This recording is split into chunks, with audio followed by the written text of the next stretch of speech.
ಪ್ರಿಯ ಸ್ನೇಹಿತರೆ, ಭಗವದ್ಗೀತಾ ತರಗತಿಗೆ ಸ್ವಾಗತ. ನಾನು ಗಣಪತಿ ಹೆಗಡೆ, ಸಂಸ್ಕೃತ ಅಧ್ಯಾಪಕ. ಇವತ್ತು ನಾನು 11ನೇ ಅಧ್ಯಾಯದ ಮುಂದಿನ 2 ಶ್ಲೋಕಗಳನ್ನು ಬೋಧಿಸಲಿದ್ದೇನೆ. 43 ಹಾಗೂ 44ನೇ ಶ್ಲೋಕಗಳನ್ನು ಬೋಧಿಸಲಿದ್ದೇನೆ. ಯಾರ್ಯಾರು ಸಬ್ಸ್ಕ್ರೈಬ್ ಆಗಿದ್ದೀರಾ ಅವರು ಪ್ರತಿನಿತ್ಯ ಭಗವದ್ಗೀತೆಯನ್ನು ಕಂಠಪಾಠ ಮಾಡಿ. ಮತ್ತು ಯಾರು ಸಬ್ಸ್ಕ್ರೈಬ್ ಆಗಿಲ್ಲ, ಸಬ್ಸ್ಕ್ರೈಬ್ ಆಗಿ, ಶೇರ್ ಮಾಡಿ, ಲೈಕ್ ಮಾಡಿ ಅಂತ ಹೇಳ್ತಾ ಇವತ್ತಿನ ಪಾಠವನ್ನ ಶುರು ಮಾಡೋಣ. ಓಂ ಶ್ರೀ ಪರಮಾತ್ಮನೇ ನಮಃ. ಶ್ರೀಮದ್ಭಗವದ್ಗೀತಾ ಅಥ ಏಕಾದಶೋऽಧ್ಯಾಯಃ ವಿಶ್ವರೂಪದರ್ಶನಯೋಗಃ. पितासि लोकस्य चराचरस्य त्वमस्य पूज्यश्च गुरुर्गरीयान् न त्वत्समोऽस्त्यभ्यधिकः कुतोऽन्यो लोकत्रयेऽप्यप्रतिमप्रभाव. पितासि लोकस्य चराचरस्य त्वमस्य पूज्यश्च गुरुर्गरीयान् न त्वत्समोऽस्त्यभ्यधिकः कुतोऽन्यो लोकत्रयेऽप्यप्रतिमप्रभाव. पितासि लोकस्य चराचरस्य त्वमस्य पूज्यश्च गुरुर्गरीयान् न त्वत्समोऽस्त्यभ्यधिकः कुतोऽन्यो लोकत्रयेऽप्यप्रतिमप्रभाव. पितासि लोकस्य चराचरस्य त्वमस्य पूज्यश्च गुरुर्गरीयान् न त्वत्समोऽस्त्यभ्यधिकः कुतोऽन्यो ಲೋಕತ್ರಯೇ ಅಪಿ ಅಪ್ರತಿಮ ಪ್ರಭಾವ. ಇದು ಸ್ವಲ್ಪ ಕ್ಲಿಷ್ಟ ಇದೆ, ಒಂದು ಹೆಚ್ಚು ಸಲ ನೀವು ಪ್ರಾಕ್ಟೀಸ್ ಮಾಡಬೇಕು. ನೀನು ಚರಾಚರ ಜಗತ್ತಿನ ಜನಕನಾಗಿರುವೆ, ಹಾಗೆಯೇ ಸರ್ವಶ್ರೇಷ್ಠ ಗುರು ಮತ್ತು ಅತ್ಯಂತ ಪೂಜನೀಯನಾಗಿರುವೆ. ಅನುಪಮ ಪ್ರಭಾವವುಳ್ಳವನೇ, 3 ಲೋಕಗಳಲ್ಲಿ ನಿನಗೆ ಸರಿಸಮಾನರು ಯಾರೂ ಇಲ್ಲ. ಆಗಿರುವಾಗ ಹೆಚ್ಚಿನವರು ಹೇಗೆ ಇರಬಲ್ಲರು ಎಂಬುದು ಈ ಶ್ಲೋಕದ ಸಂಕ್ಷಿಪ್ತ ತಾತ್ಪರ್ಯ. ಇವಾಗ 44ನೇ ಶ್ಲೋಕ.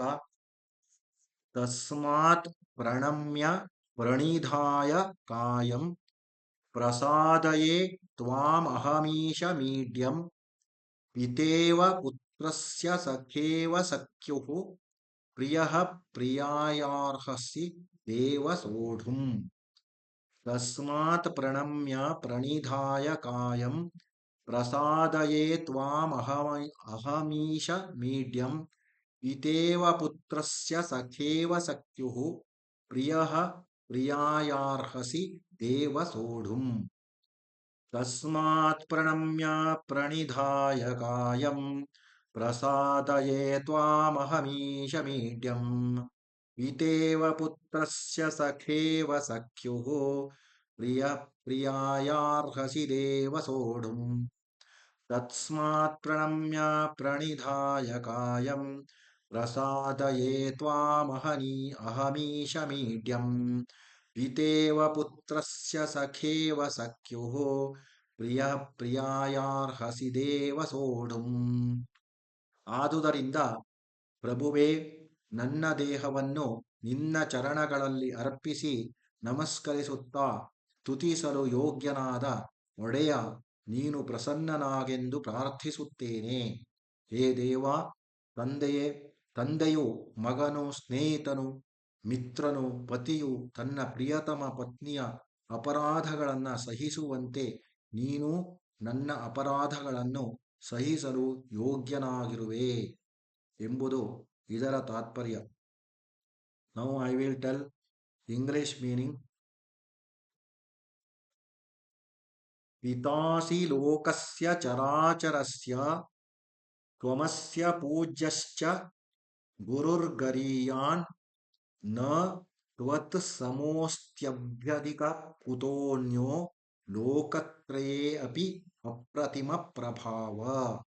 पितासि लोकस्य चराचरस्य त्वमस्य पूज्यश्च गुरुर्गरीयान् न त्वत् समा समोऽस्त्य समोऽस्त्यभ्यधिकः समो अस्ति अभि अधिकः कुतोऽन्यो लोकत्रये अपि अप्रतिम प्रभाव पितासि लोकस्य चराचरस्य त्वमस्य पूज्यश्च गुरुर्गरीयान् न त्वत् समोऽस्त्यभ्यधिकः कुतोऽन्यो लोकत्रये अप्रतिमप्रभाव पितासि लोकस्य चराचरस्य त्वमस्य पूज्यश्च गुरुर्गरीयान् न त्वं न त्वत्समोऽस्त्यभ्यधिकः कुतोऽन्यो लोकत्रये अपि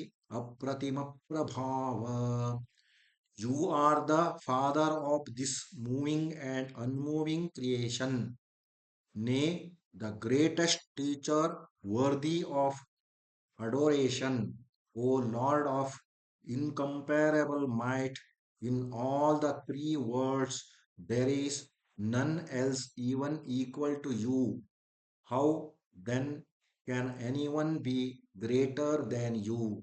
This is the meaning of 43rd shloka. Now 44th shloka. Tasmat pranamya pranidhaya kayam प्रसादये त्वाम्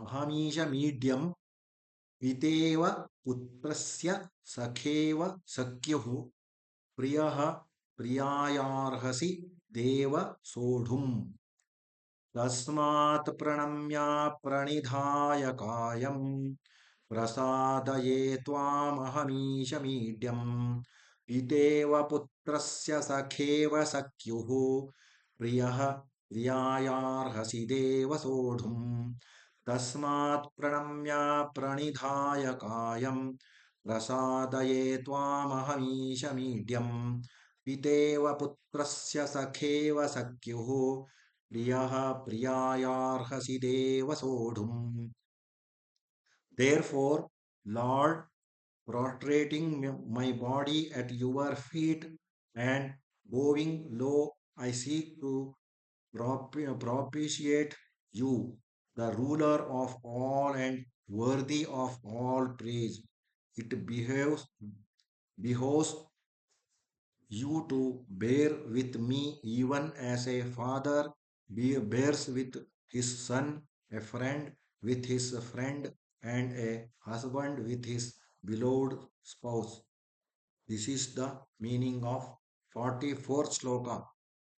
All of you go through these videos and learn Bhagavad Gita and subscribe my channel, like and share.